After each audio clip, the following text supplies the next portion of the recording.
Hello my future math champs, this is Preeti Yadav, your maths की ma'am welcomes you all to maths की class. So moving on, कल की video में हमने 1.1 खत्म करी थी अपनी. आज हम 1.2 एक्सरसाइज स्टार्ट करने वाले हैं चैप्टर नंबर 1 नंबर सिस्टम की. Let's start. Question number 1 is state true or false. True or false बताना है तुम्हें. Every irrational number is a real number. क्या हर irrational number real number होता है क्या? देखो मैंने क्या बताया था, रियल नंबर इनके दो बेटे हैं, एक रैशनल और एक इरैशनल. ये मैंने बताया था तुम लोगों को. अब रियल नंबर के अंडर नीचे ये दो नंबर्स आ रहे हैं, पर स्टेटमेंट में क्या बोला, every irrational number is a real number.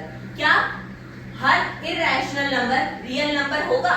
Obvious सी बात है, होगा, क्योंकि रैशनल और इरैशनल को मिलाकर ही तो रियल नंबर बन रहे हैं. तो every irrational number is a real number. This statement is true, क्योंकि रैशनल और इरैशनल को मिलाकर ही मेरा रियल नंबर बनता है. Okay. Second part, every point on the number line is of the form root m where m is a natural number. क्या number line पर हर नंबर रूट m की फॉर्म का होता है? ट्रू और फॉल्स बताना है. तो देखो, जो मेरी नंबर लाइन है उस पे जीरो भी होता है, उस पे पॉजिटिव नंबर्स भी होते हैं और उस पे नेगेटिव नंबर्स भी होते हैं ना. तो क्या नेगेटिव नंबर्स को मैं ऐसे रूट m की फॉर्म में लिख सकती हूँ?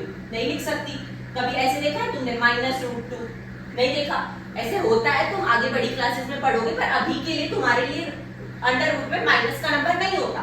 तो तुम हर पॉइंट को, नंबर लाइन के हर पॉइंट को रूट m की फॉर्म में नहीं लिख सकते. ठीक है, सिर्फ पॉजिटिव वालों को लिख सकते हो, नेगेटिव वालों को नहीं लिख सकते. इसीलिए this statement is false. Okay. Third part, every real number is an irrational number. क्या हर रियल नंबर इरैशनल नंबर होगा? नहीं, वो रैशनल भी हो सकता है, कुछ भी हो सकता है. Every real number can be rational और इरैशनल, सिर्फ इरैशनल नहीं होगा. ठीक है, तो ये स्टेटमेंट क्या है मेरी? फॉल्स. ओके. हाँ जी, तो आगे बढ़ते हैं अपने क्वेश्चन नंबर 2 पर. क्या है question number 2? Are the square root of all positive integer irrational? If not, give an example of the square root of a number that is a rational number. क्या हर पॉजिटिव इंटीजर का square root एक irrational number होगा? तुमने ज्यादातर क्या देखा होगा कि इरैशनल नंबर स्क्वायर रूट वाले होते हैं. √5, √7, √11, these are irrational number. तो क्या हर पॉजिटिव इंटीजर का स्क्वायर रूट एक इरैशनल नंबर होगा? नो, ऐसा नहीं होता. क्यों? क्योंकि देखो 4 भी मेरा पॉजिटिव इंटीजर है, पर मैं उस पे स्क्वायर रूट लगाऊं तो मेरा आंसर क्या आएगा? 4 किसका परफेक्ट स्क्वायर है? 2 का. पर 2 तो मेरा क्या है? रैशनल नंबर है, क्योंकि मैं इसको 2/1 लिख सकती हूँ, जब p/q फॉर्म में लिखते हैं, और जहां पर q मेरा नॉट इक्वल्स टू 0 है, इसीलिए √2 क्या है मेरा?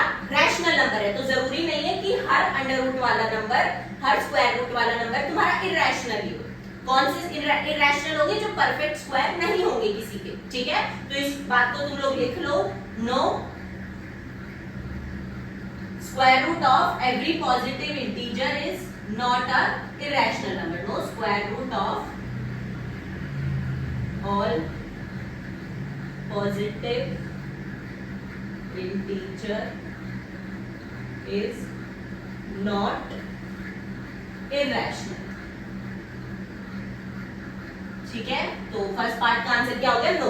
इफ नॉट, अब मेरा आंसर नो ही आया है, तो मुझे क्या देना है? Give an example of the square root of a number that is rational number. Example क्या हो गया? √4, जिसका आंसर क्या आया मेरा? 2, जो कि एक रैशनल नंबर है. √9, जिसका क्या आएगा? 3, ये भी एक रैशनल है. √16, जिसका क्या आएगा? रूट से बाहर आएगा तो 4, जो भी एक रैशनल नंबर है. इसीलिए जरूरी नहीं है हर स्क्वायर रूट वाले नंबर तुम्हारे इरैशनल ही हो. जो परफेक्ट स्क्वायर नहीं होते स्क्वायर रूट के अंदर, वो ही इरैशनल होते हैं. जैसे √5 हो गया, √7 हो गया, √11 हो गया, √13 हो गया. These are irrational number. Okay. Now our question number 3 is plot √5 on number line. अब ये क्वेश्चन मैं तुम्हें बोर्ड पे नहीं, तुम्हें नोटबुक में करके दिखाऊंगी, क्योंकि इसमें तुम्हें उसकी कंपास और प्रोटेक्टर डी वगैरह की जरूरत होगी. तो मैं तुम्हें नोटबुक में करके दिखाती हूँ. आइए करते हैं.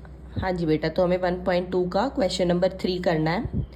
तो आओ देखो कैसे करेंगे. क्या बोला है? Show how √5 can be represented on number line. √5 को नंबर लाइन पे मुझे रिप्रेजेंट करना है. अब देखो 5 को मैं क्या लिख सकती हूँ? 2 + 3 लिख सकती हूँ. कोई दिक्कत इसमें किसी को नहीं है? ठीक है, तो इसको मैं क्या लिख सकती हूँ, 5 को √5 का स्क्वायर लिख सकती हूँ, 2 को क्या लिख सकती हूँ, √2 का स्क्वायर, और 3 को क्या लिख सकती हूँ, √3 का स्क्वायर। बिल्कुल लिख सकते हैं। √5 का स्क्वायर 5 हो गया, √2 का स्क्वायर 2 और √3 का स्क्वायर 3। तो लेफ्ट हैंड साइड और राइट हैंड साइड दोनों में 5 आ गया, यानी कि मैं लिख तो सकती हूँ 5 को ऐसे 2 + 3 करके। यहाँ मैंने लगाई है पाइथागोरस थ्योरम, ठीक है। तो पाइथागोरस मैंने लगाई, ये h है, ये बेस है, ये परपेंडिकुलर है। तो यहाँ से मेरा बेस कितना आया, √2, और परपेंडिकुलर कितना आया, √3। पर √2 और √3 को ऐसे नंबर लाइन पे प्लॉट करना तो मुश्किल है, नहीं कर सकते हम लोग। तो मुझे 5 की कुछ और वैल्यूज लेनी पड़ेंगी। तो आ जाओ 5 को मानते हैं, 4 + 1 लिख सकते हैं 5 को, बिल्कुल लिख सकते हैं। 5 को लिख दो √5 का स्क्वायर, 4 को लिख दो 2 का स्क्वायर, और 1 को लिख दो 1 का स्क्वायर। लिख सकते हैं 5 को 4 + 1। अब ये क्या हो गया, h² = b² + t²। यहाँ से मेरा बेस कितना आया, 2, और परपेंडिकुलर कितना आया, 1। अब मैं 2 और 1 को तो आसानी से स्केल की मदद से नंबर लाइन पे बना सकती हूँ, है ना। तो आओ देखो कैसे बनाएंगे। देखो अब जैसे ये एक नंबर लाइन है, ठीक है, तो यहाँ बीच में मैंने O पॉइंट लिया एक, ठीक है। अब बेस कितना है, 2 यूनिट, तो 2 यूनिट 2 सेंटीमीटर की दूरी पर यहाँ मैंने बेस मान लिया A, ये हो गया 2 यूनिट, और परपेंडिकुलर है 1 यूनिट, तो A पे ही परपेंडिकुलर बनाएंगे 1 सेंटीमीटर का 1 यूनिट, ठीक है। और ये जो लाइन होगी इसको ज्वाइन करेंगे, ये जो लाइन है यही मेरी √5 है। या हमने पाइथागोरस लगाई ना, तो वही पाइथागोरस से हमें राइट एंगल ट्रायंगल बनाना है। आ जाओ अब दिखाती हूँ कैसे बनाना है, कंपास और स्केल की मदद से। अब देखो नंबर लाइन से कैसे ड्रॉ करेंगे। सबसे पहले हमने एक स्ट्रेट लाइन ड्रॉ करी, ठीक है, बीच में हमने ले लिया सेंटर O। अब बेस कितना है मेरा, 2, यानी कि जो मेरा 1 सेंटीमीटर है वो 1 यूनिट के इक्वल है, ठीक है। तो यहाँ पे बेस कितना है, 2 यूनिट्स, तो 2 सेंटीमीटर बेस बनेगा। तो 2 सेंटीमीटर पे एक पॉइंट मार्क कर लो, वो तुम्हारा बेस हो जाएगा। तो 2 सेंटीमीटर पे ये पॉइंट आ गया, ये पॉइंट क्या नाम दे दो इसको, A, ठीक है। तो ये 2 यूनिट बेस हो गया।